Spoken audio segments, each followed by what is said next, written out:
Assalamualaikum warahmatullahi wabarakatuh. Di sini saya Ajeng dari kelompok 1 yang beranggotakan Riza, Zubed, dan Hani akan menjelaskan tentang rukun iman. Sebelum kita beranjak pada materi hari ini, alangkah baiknya kita awali dengan berdoa. Berdoa, mulai.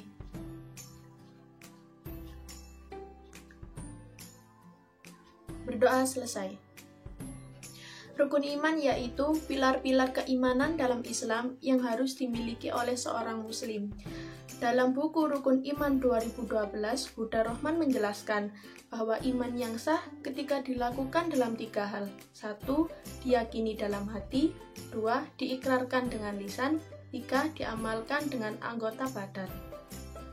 Aspek-aspek rukun iman yang pertama yakni iman kepada Allah Subhanahu wa Ta'ala.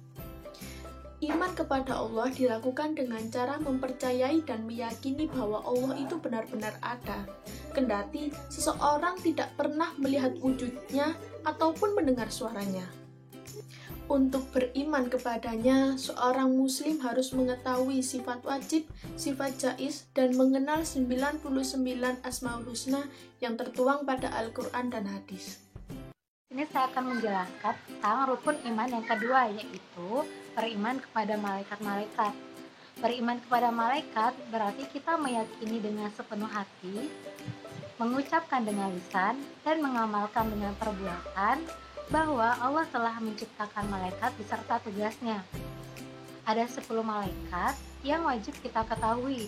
Yang pertama adalah malaikat Jibril. Malaikat Jibril tugasnya menurunkan wahyu. Yang kedua, malaikat Mikail tugasnya menurunkan rezeki. Yang ketiga, malaikat Israfil tugasnya meniup trompet sangkakala. Yang keempat, ada malaikat Israel tugasnya mencabut nyawa. Yang kelima dan keenam, ada malaikat Munkar dan Nakir, yaitu tugasnya menanyakan kita di dalam kubur. Yang ketujuh, ada malaikat Raqib, itu tugasnya mencatat amal kebaikan. Yang kedelapan, ada malaikat Atid, tugasnya mencatat amal keburukan.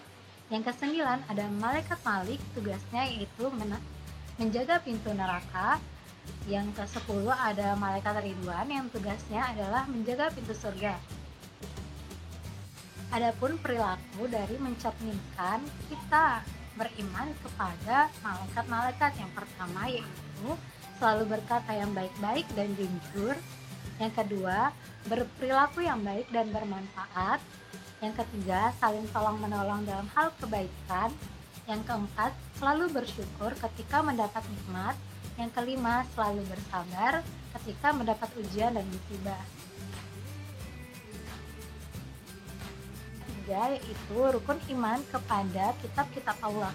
Rukun iman kepada kitab-kitab Allah berarti kita meyakini dengan sepenuh hati, mengucapkan dengan lisan, dan mengamalkan dengan perbuatan bahwa Allah telah menciptakan kitabnya kepada para utusannya. Ada 4 kitab yang Allah telah turunkan. Yang pertama, kitab Zabur yang diturunkan kepada Nabi Daud. Yang kedua, kitab Taurat yang diturunkan kepada Nabi Musa. Yang ketiga, kitab Injil yang diturunkan kepada Nabi Isa. Yang keempat, kitab Al-Quran yang diturunkan kepada Nabi Muhammad. Perilaku beriman kepada kitab Allah yang pertama yaitu memiliki rasa hormat dan menghargai kitab suci. Yang kedua, berusaha menjaga kesucian kitab suci. Yang ketiga, mau membaca dan mempelajari kitab suci yang di dalamnya terdapat petunjuk. Yang keempat, mengamalkan perintah Allah yang telah diperintahkan dalam kitab suci. Yang kelima, yaitu tunduk kepada hukum yang telah ada di dalam kitab suci. Yang kelima, yaitu tunduk kepada hukum yang ada di dalam kitab suci dalam menyelesaikan suatu permasalahan. Selanjutnya, rukun iman yang keempat adalah iman kepada Nabi dan Rasul. Nabi adalah seseorang yang mendapatkan wahyu dari Allah. Sedangkan Rasul adalah seseorang yang mendapatkan wahyu dari Allah dan wajib menyebarkannya. Jadi kalian sudah tahu kan apa perbedaan antara Nabi dan Rasul? Jika Nabi, wahyu yang diterima dari Allah tidak wajib disebarkan. Sedangkan Rasul, wahyu yang ia terima dari Allah wajib disebarkan kepada seluruh umatnya. Jumlah Nabi dan Rasul yang wajib kita imani adalah 25 Nabi. Di antara 25 nabi tersebut, ada beberapa yang diangkat oleh Allah menjadi rasul. Jumlahnya adalah 5. Kelima rasul tersebut adalah Nabi Nuh, Nabi Ibrahim, Nabi Musa, Nabi Isa, dan Nabi Muhammad SAW. Yang kelima adalah iman kepada hari kiamat. Hari kiamat adalah hari hancurnya alam semesta.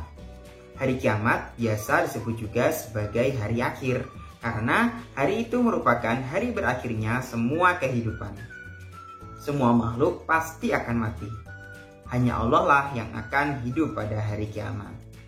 Hari kiamat diawali dengan ditiupnya sangkakala oleh malaikat Israfil. Lalu apa yang terjadi pada hari kiamat? Pada hari kiamat esok, gunung-gunung meletus dan berterbangan. Langit pecah berantakan, gempa terjadi sangat dahsyat. Manusia merasa ketakutan dan berhamburan seperti kupu-kupu. Setelah itu, setelah seluruh manusia mati, Allah akan membangkitkan kembali dan mengumpulkan seluruh umat manusia dari zaman Nabi Adam hingga zaman terakhirnya kehidupan di padang mahsyar. Di padang mahsyar tersebut, seluruh manusia akan mempertanggungjawabkan atas segala perbuatan yang telah dilakukannya selama hidup di dunia. Orang yang baik akan Allah masukkan ke dalam surga, dan orang yang jahat akan Allah masukkan ke dalam neraka. Maka dari itu, marilah kita berbuat baik sebelum hari kiamat tiba. Oke, selanjutnya yaitu rukun iman yang keenam. Mungkin kalian sudah tahu rukun iman yang keenam apa sih? Ya benar, rukun iman yang keenam adalah iman kepada qada dan qadar. Allah memiliki ketetapan, kehendakan, dan keputusan atas semua makhluk ciptaannya. Ya, Allah Subhanahu wa Ta'ala juga memerintahkan umat Muslim untuk mengimani qada dan qadar. Ayo, siapa yang tahu apa arti qada dan qadar itu? Qada artinya yaitu takdir baik, sedangkan qadar yaitu takdir buruk. Jadi kedua takdir itu harus saling bersamaan, karena pada dasarnya ketika kita mendapat takdir buruk, maka takdir baik pun juga akan datang setelah takdir buruk tersebut. Kenapa sih kita harus percaya akan qada dan qadar? Karena agar manusia itu tidak menjadi sombong, karena pada dasarnya semua yang ada di dunia ini hanyalah titipan Allah Subhanahu wa Ta'ala yang akan nantinya tidak akan kita bawa di akhirat nanti. Nah, dari pernyataan di atas